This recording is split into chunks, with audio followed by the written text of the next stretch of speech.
Welcome to the Leaders in Payments podcast, where we talk to C-level leaders from across the payments landscape. We'll be discussing the products and services that impact the payment space today, as well as trends and predictions for the future of payments. We will also hear stories from our guests about their journeys to the top. Hello, everyone, and welcome to the Leaders in Payments podcast. I'm your host, Greg Myers, and today's special guest is Ismael Wrixen, the CEO of ThriveCart. So, Ismael, thank you for being here and welcome to the show. I've been very excited for this. So, thanks for having me on. Before we dive into your career and the company itself, can you give us a quick snapshot of your personal background, maybe where you grew up, where you call home today, a few things like that? Yeah, absolutely. So I originally from the UK. I spent the first 26, 27 years of my life here. And then I actually came to the US. So I lived in Boston, New York, Miami, New York again. And I very, very recently come back to the UK. It's been a very interesting journey in terms of locations, seen a lot of things.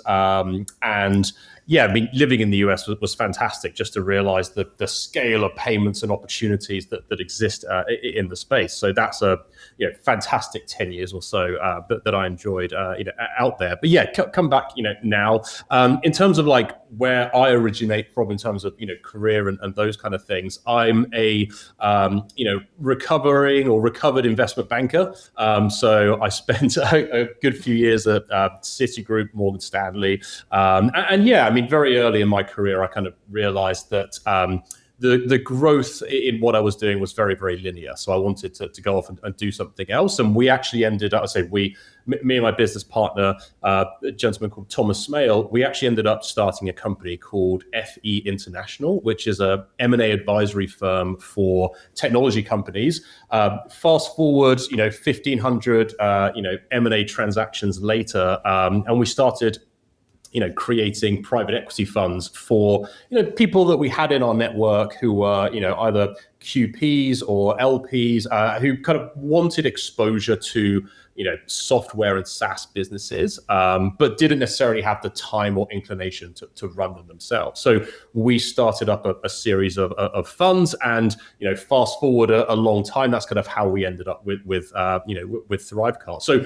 I'm not the founder, of ThriveCart. We kind of acquired the business about 4 years ago now. A big capital injection into that, and we've just kind of seen the business take off ever since.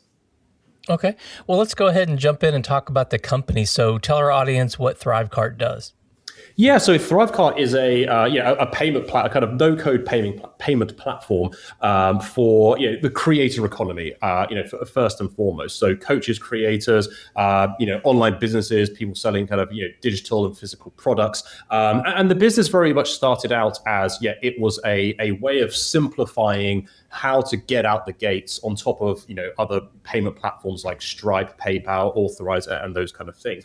And those platforms are fantastic. Some are easier to use than others. Some are built by developers for developers. So ThriveCart really simplified that process at the very kind of beginning, and then later it added a big affiliate kind of platform and engine. I think we have over 900,000 affiliates being supported on the platform today. It added a learning management system, so we have about 12 million enrolled students, learning the various things that the coaches, creators are selling through the platform. But most importantly, in terms of what the platform does, it doesn't just help you facilitate payments. It actually helps facilitate a funnel process. So that's very much kind of starting out with one item that you might be selling on the front end. That could be a one-time product, a physical one-time digital product or physical product, a membership, a subscription, something like that, and then increasing the average order value and the lifetime value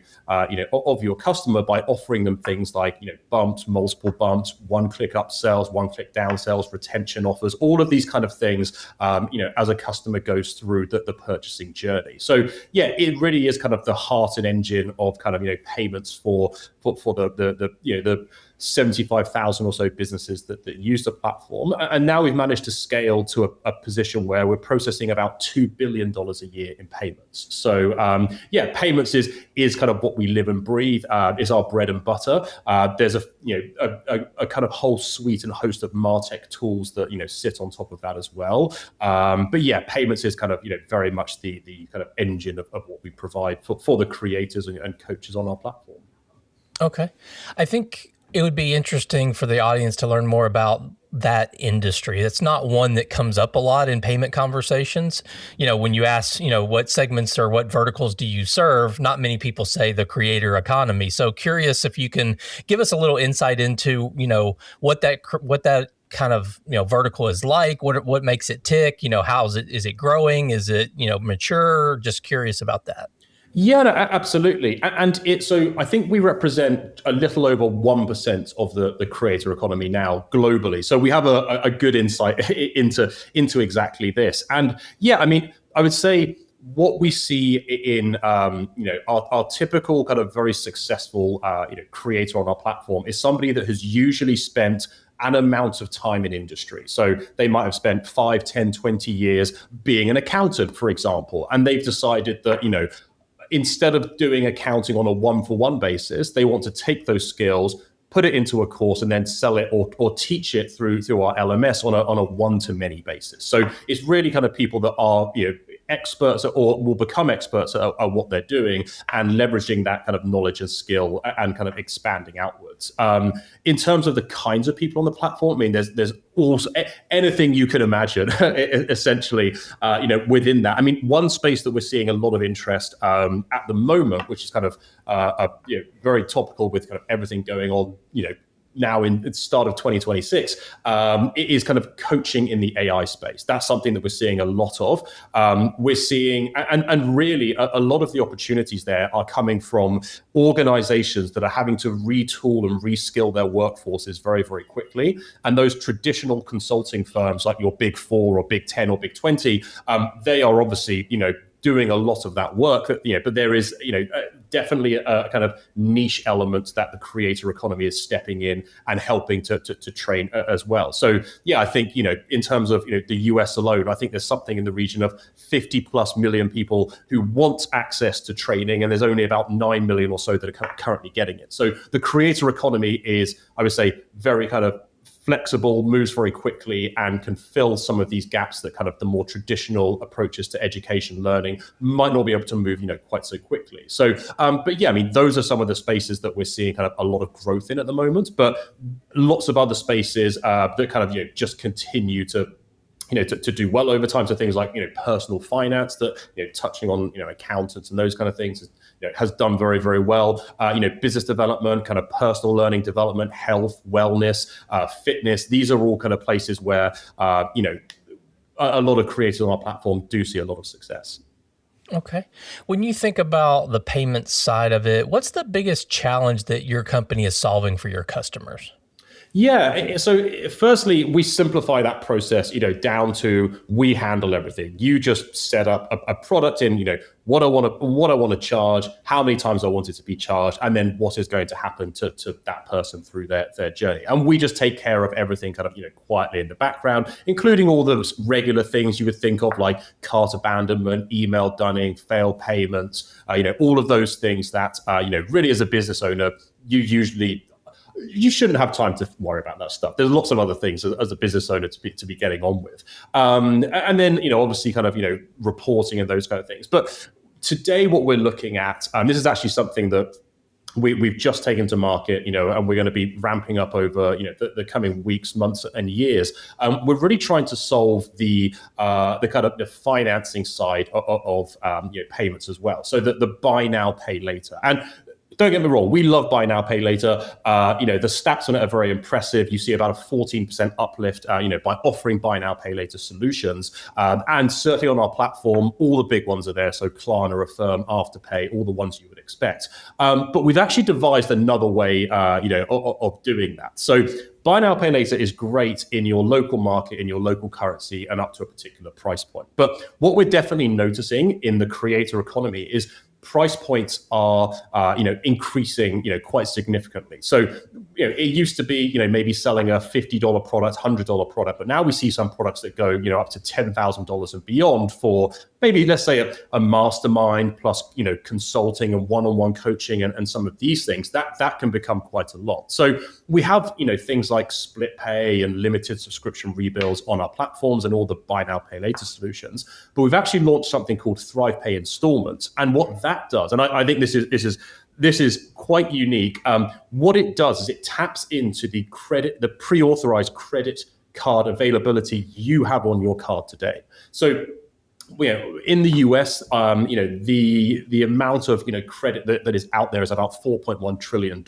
About $3.1 trillion of that is unutilized or inaccessible. And what I mean by that is inaccessible in the sense that you could certainly go out and pay for something on your card, but usually the repayment is within 30 days. So, if $10,000 for a course or $5,000 for a course is out of reach, that doesn't necessarily, a credit card doesn't necessarily solve your problem, because within 30 days, Visa or MasterCard will come asking for their money, which is their business model, and that's completely fair.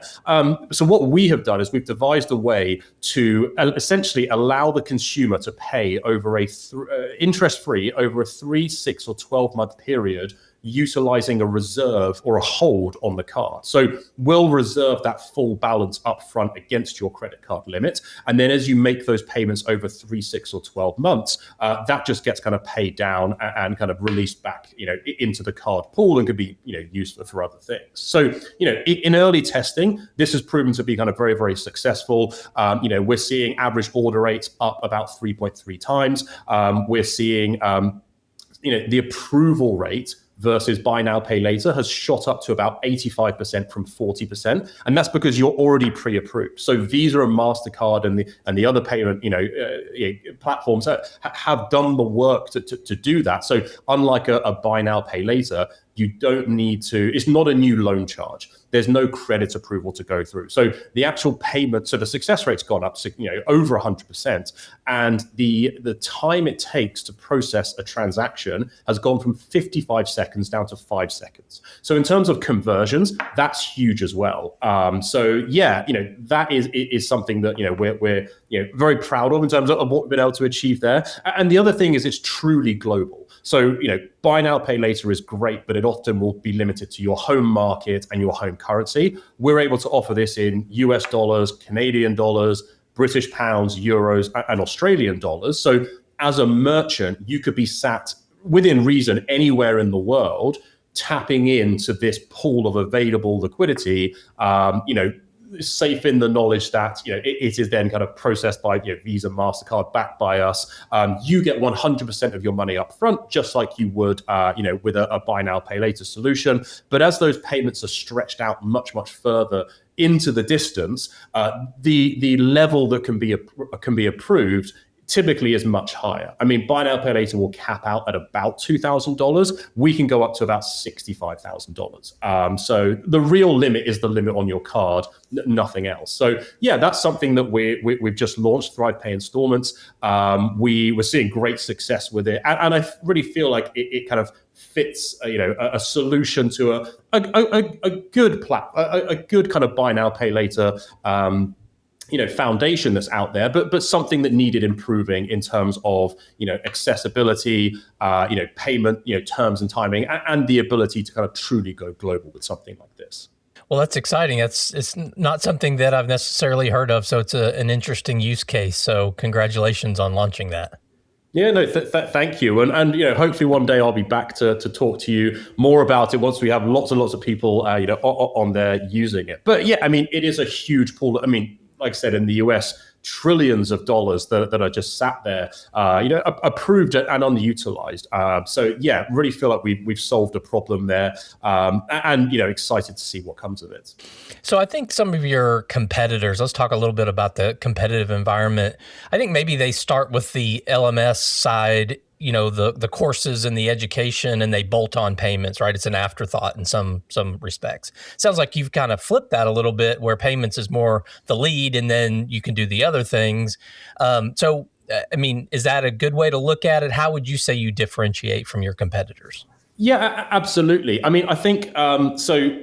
Yes, in terms of kind of where we are positioned, you could say we're halfway between being a kind of pure fintech and the payment side, and things like ThrivePay, installments definitely kind of moves us more firmly into that category in certain contexts. But yeah, the MarTech side of the business, yeah, that's where we definitely do compete with and complement, I would say as well, often some of those other kind of LMS players, affiliate platforms, and other things out there. But the one thing that kind of, I would say, really differentiates us, other than that we're payments first, is and obviously all the complexity that we're there, and flexibility we're able to offer people, is that ultimately you can embed us anywhere you want to go.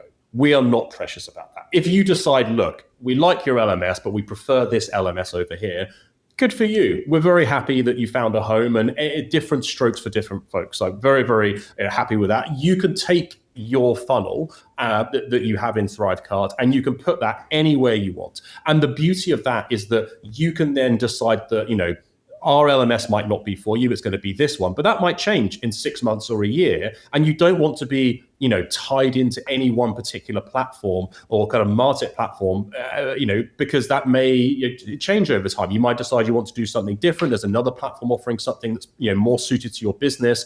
So you want to be able to kind of keep your kind of core payment funnel where it is, and then migrate and move around in different areas as you would. And that's why, when people, some of the largest, players that we and kind of coaches we have, and these are businesses doing in excess of 50 million a year in some cases. When they started out, they were very small. They started out making their first dollars there, and then as they kind of went across, they have definitely changed their tech stack, as you would imagine, over time. And with AI, everybody is rethinking, what am I using? Why am I using? Am I just going to vibe code some of the bits myself? So that I've seen people vibe coding CRMs so that they're kind of very, very bespoke and specific to what your business might need. But you don't need to worry about changing your funnels, your payment processes. What's going to happen to my subscriptions? Oh, actually, the tokenization is actually done by this platform, so I can never leave. Like, we don't do any of those things. We give you flexibility. Ultimately, if you want to leave our platform, you are able to. Your relationship remains with Stripe, with PayPal, with Authorize. We don't get in the way of that. That's just kind of not what we believe in. And the same goes for other platforms too. So I don't know of anybody who's more flexible out there than we are, but we are, very, which is kind of why I said, these LMSs, they're our competitors, but we also complement them. We integrate with a lot of them. We have over 50 direct integrations in the market at the moment, plus Zapier that will give you thousands more opportunities. And for us, we're not particular. If you want to use any form, we just want to be in the mix. That's all I would say. Okay. Well, let's talk a little bit about the future now. Where do you see the biggest growth opportunity sort of in your segment of payments? So definitely ThrivePay installments, that kind of, Thrive now, pay later, if you don't mind the pun there. It's going to be AI. That's kind of what we're looking at now and next. Be that kind of the AP kind of two payments protocols, with Google, or kind of what Stripe are doing with OpenAI at the moment as well. Most of it is very much, from what we can tell, most of it is very much focused on e-commerce, just in the physical e-commerce space to start with. So you've started to see some of that with Etsy and other companies getting off and getting launched. But yeah, agentic payments is going to be, I'm not going to sit here saying it's going to be the future and we should all be going in that direction. I don't see a day where humans stop making purchases themselves, but certainly so there will be a part of the market where it's agent to agent, and an agent is authorized to make a certain transaction to a certain amount, etc. And maybe that will happen for more run-of-the-mill things. Maybe that will happen for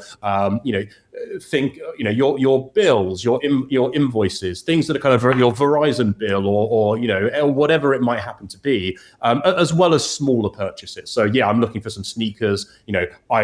I like Nikes. I want them to be in this size and this color bracket. Go execute for me. But then I think that other parts of it will kind of be payment platforms, very much like ourselves as well, trying to just break down the friction between, a platform like ChatGPT, the research elements, and getting people to be able to transact there and then. So there might not be an agent involved in that particular process, but we are very, very aware that the future will be, payments happening within these LLMs, not necessarily, outside of them. So, and you can actually already see a lot of that, today, just in the way that, advertising is starting to change as well. So, for example, you have, OpenAI or ChatGPT has this, revamped, marketplace, an app marketplace, and that's going to give people slightly more exposure than if they don't necessarily have it. Google are doing a very similar thing with their shopping products, and Gemini, they happen to kind of, appear in results and those kind of things. And it's just linking up that final piece where you can make the payment there and then, as opposed to being sent somewhere, sent back, or kind of ping pong around a little bit to get to that final point. So I think we're a very, very long way away from, significant adoption of agent to agent payments. But I think that, humans will be wanting to make payments directly in these LLMs a lot more. And platforms like ThriveCart, we're working to make that happen. Okay. Well, what does success look like for your company over the next, say, 3 to 5 years? So we're on a great growth trajectory. At the moment, I mean, since we kind of took over the business 3.5, 4 years ago, our goal. So we're about $2 billion in payments now. Our goal in the next 5 years is to get to 10. But yeah, that's what we kind of focus on. It's GMV because the gross merchandise, value or volume of what our customers or what the merchants on our platform makes is what we define as success. It's not our customers, our merchants aren't making anything, but they're paying us a subscription. That's not a goal for us. Our goal is that, hey, we are helping you make as much as you possibly can, and your business grow and grow. So yeah, for us, it's kind of going from that kind of 2 billion to 10 billion. That's kind of the real focus. Over time, we want to make our product more accessible as well. So we've for the longest time we've been a one-time priced product. You buy a license and you have access to ThriveCart forever. Our ultimate goal as the business scales beyond 75,000 users, maybe to 150, 200,000 users, is ultimately to be able to offer things like a free tier. So just so that we can give even more. Because really we just want to help people get off the ground, get out of their own way. In a lot of cases, the first step is always the scariest, and just give them tools to then go out and do great things. And the creator economy, I mean, it's just. I mean, I think it's. Last year was about 250 billion or so. It's going to hit 600 billion by the end of the decade. So there is a lot of growth in there. We want to make sure that everybody has access to the best tools, and might be a little bit biased, but we believe ThriveCart certainly is that. Yeah, and how much of this is sort of US? Well, I guess I'm trying to say, is it global, or are people selling these courses and coaching and on a global basis now, or is it still kind of within specific countries? Yeah, no, it definitely is global. I would say in terms of markets, the order roughly broken down goes US, Canada, Germany, UK, other parts of Europe, Australia. So, but in terms of just our platform, but yeah, it very much is global, and that's one of the big headaches and pain points that we take away. We calculate and collect taxes for people on a global basis. We help keep people compliant. All the e-invoicing regulations that are about to be enforced in Europe in September of this year. These are things that we will just take care of, so that someone sat in the US doesn't have to worry about compliance, registration, all of these things. We kind of work and handle that kind of quietly in the background. But yeah, it's a very, very global space, and I only see that getting more global, especially as a lot more of the growth is coming from AI and AI education and related topics. AI is one of the very unique things where it is globally accessible to essentially most people now in some format. So someone's propensity to want to learn in Japan is just as high as someone's propensity to want to learn in Canada, for example. So really, yeah, it's that's something that we're very proud of in our platform, is that we make the process of selling something, very, very, globally, very, very simple. And we do certain things within the platform. So we're about to launch a new version of our LMS with, communities that, features that are coming, using things like AI in the platform to translate in real time, videos and those kind of things will certainly help with that. We are just about to launch adaptive pricing, through the platform as well. So, really kind of giving that control. But the way we're doing it, I think is quite interesting because unlike, so we certainly have options that, where like the PSP will simply handle that, that adaptive nature. One challenge that can come with that is if you're selling something for, $99 in the US, that may not translate to 99 euros or 99 pounds or whatever it might be. So you sometimes you can lose that kind of psychological pricing edge there as well. So we've devised a way where you can essentially kind of duplicate all your products, set the pricing on an individual basis, and then use smart links to kind of route that all through one domain and then render whatever checkout it is that person will want to see, which is optimized for their country, their experience, their language, and everything else. So global is quite an important part to us of our platform. And, that's one of the beauty of selling digital products or coaching time or those kind of things is that it doesn't have the same barriers that kind of physical product side can have at times. So very, very important overall for the platform. Okay. Well, if you could go back and give yourself advice at the start of your career, what would that advice be? Oh, great question. I think just having believing in yourself is very important. It's very easy just to look at what everybody else is doing and, think, okay, well, they've gone in that direction, we should go in that direction. But ultimately, your gut feeling is made up of millions or billions of subconscious data points of things you may or may not have registered. And oftentimes I think, I certainly did this, and it may apply to other people as well. But, getting out of my own way was very important. Just kind of taking that first step, and then the momentum kind of builds from there. And failure is a good thing. I've certainly had my fair share of it, over time. And that's kind of how you kind of really learn the direction in which you want to go. So I think that kind of belief in oneself is very important. You shouldn't take advice from someone who doesn't have to live with the consequences. So ultimately you should be taking advice from yourself. And often, I'm surprised every day on our platform of the things that people, start. And then you're like, really? That's okay. And you're doing now $50,000 a month selling it? Wow. Okay. I never would have come out of, I didn't do an MBA, but I'd never come out of an MBA and be like, that's the thing I'm going to choose to spend. But if you are an expert at something and you really know your domain and you're passionate about it, the money will follow.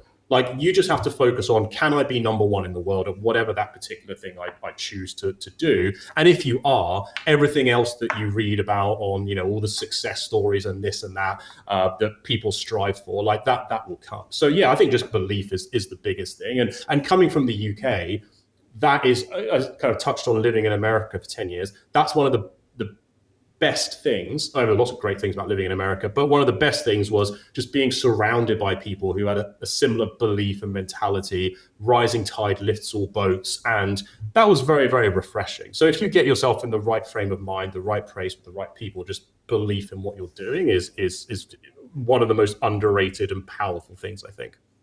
Yeah, I think that's some great advice. Well, one final question. So what's the one thing that people who are listening to this show today related to payments, what do you think they should really be thinking about right now?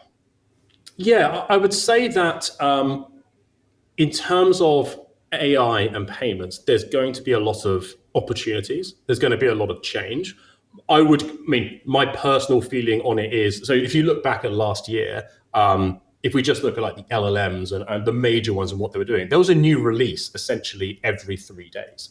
That's a lot to keep up with. So I think that over the next, 6-12 months, we're going to really start getting clarity over what the direction of travel is with regards to, AI payments, how they intersect and the things we were touching on. There's not a huge amount of pressure, I would say, to rush out and try and do something today, because that will all change very, very quickly until we get to that point where we've hit a critical mass and we kind of, know that the direction that things are going in. But yeah, I think it's a really, really important, it's going to be a big chunk of the future of payments. I think we're still 6 to 12 months away from figuring that out. So I don't think people need to be in a mode of, that fear of missing out. Should I be doing something? Should I be this? Should I be that? The PSPs and companies like ThriveCart are working very, very hard to kind of bring products to market that make sense and that are tried and tested and will actually make a difference to payments kind of going forward. So I think kind of second half of this year, we're going to start seeing some really exciting things. But, I'm like everybody else. I sit there being like, can I do more now? Is there something I heard this on a podcast or this or that? And the reality is it's still very early days. So yeah, 6-12 months, we're going to be in a really, really good place. And in the meantime, educate yourself as much as possible around the topics and conversations, because when it does happen and we do start to go mainstream with some of these stuff, it will be important to understand, the journey that led to that point. So yeah, but very, very exciting overall. And I can't wait to start releasing, AI payment products, which the team are working very hard on at the moment. Okay. Well, let's wrap up just having you maybe give us one key takeaway that you would want the audience to remember about ThriveCart, kind of give us that elevator pitch and we'll end with that. No, absolutely. And look, firstly, I appreciate being on and you giving me the opportunity to speak about ThriveCart so extensively. I mean, I'm super proud of that, Thrive Pay installments and like I said, Thrive Now, Pay Later. But I think that, the thing that I think is the most unique and valuable to us is we are, a part of a creator's journey, for life. Like wherever you want to go, whatever you want to do, however, you want to set yourselves up, we are here to be, supportive, quietly in the background, day in, day out, doing the things that we do and on the payment side so that, our customers don't have to worry about it and have full flexibility. And that's important because the world is changing so quickly that, you don't want to be tied to any one particular thing in a way that could, hold a business back, if a really good opportunity or a new platform comes up. And you look at platforms like, Lovable and, all these vibe coding platforms, all of the tools that we're going to use in 5 years will be totally different from most of the tools we're using today. So that is kind of where ThriveCart comes in. It's like you can safe and securely know that you're dealing with a platform that does scale billions a year in transactions, and you can use as much or as little of it as you want, but you don't need to keep changing things over time as you grow. We're here to help you with your first dollar, your millionth dollar, your 100 millionth dollar. So that's kind of the takeaway is kind of flexibility. Okay. Well, Ismael, thank you so much for being on the show. I really appreciate your time. I know it's very valuable. So again, thank you so much for doing this today. Appreciate it. Thank you so much. And to all your listeners out there, I thank you for your time as well. And until the next story. Thank you for joining us this week on the Leaders in Payments podcast. Make sure you visit our website at leadersinpayments.com, where you can subscribe to the show and where you'll find our show notes. If you enjoyed listening, please share on your social channels as well.